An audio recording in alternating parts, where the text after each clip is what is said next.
In this video, we're going to introduce a concept called random variables. So what is a random variable? This is a function defined on some sample space. So the random part of this name is coming from the fact that I'm running some experiment that has some random possible outcomes. I'm then going to define a random variable. So here, let's let x be the number of heads if I'm flipping 3 coins. Then x is a random variable, and it can take on different values. So first, if we think of the outcomes I could get from this experiment, here's one example of one outcome, TTT, and the value of x for that outcome, the number of heads, x will be 0, right? And so I could write it as x of TTT is 0, but for shorthand, we'll usually just write x equals 0. And in this case, because I have 2 heads, x is 2 for this outcome. So then if I want to think of all the set of outcomes where x is 2, well, it's that one that I had, heads, heads, tails. I could have also had heads, tails, heads, or tails, heads, heads.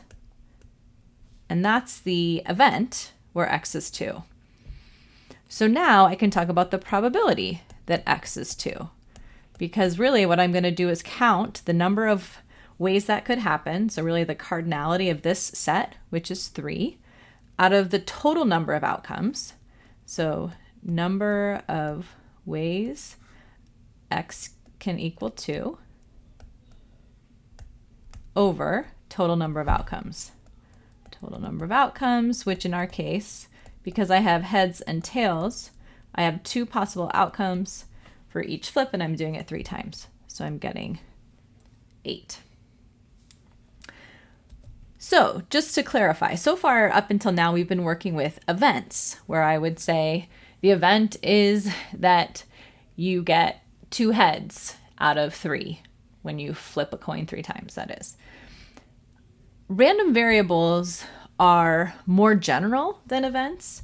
In particular, if you think of x as the number of heads, then setting x equals 2 is one specific event, and I have a probability for that one specific event. But I can really think of this random variable as more of a generalization. For example, I now have a probability for each of the possible outcomes, either 0 heads, 1 head, 2 head, or 3 heads. I could also talk about a probability for x greater than or equal to 4. So it's not even a particular assignment of the random variable, it's a more general assignment, like a whole range of values. So random variables give us more flexibility. You can think of them as a type of generalization of events. Now, I want to relate this back to taking samples, because in this class, that's really where random variables are going to show up. I want you to imagine we take a random sample of size n from some population. So a random variable is any numerical function that we want to apply to that sample. Why do we call it random? Well, my sample was drawn at random, so I'm going to get different answers for different samples. Variable, again, value is depending on how the sample came out. Typically, you're going to see that random variables are denoted with uppercase letters. We'll often use capital X, capital Y, capital Z. The domain, in this case, the input for your random variable, would be all random samples of size n. And then your range, or your output, is also what's called the support. And it is the set of numbers that are possible values that the random variable can be assigned to or put as an output. So let's make this more concrete with a specific example. Suppose I'm drawing a random sample S of size 3 from this population. And I've defined a random variable to be the number of blue people. All right, X is a random variable. Now let's take a random sample. Here's one random sample. For that random sample, X is 1 because there was only one blue person. I take another sample. Now X is 2. I take a third sample. Now X is 0.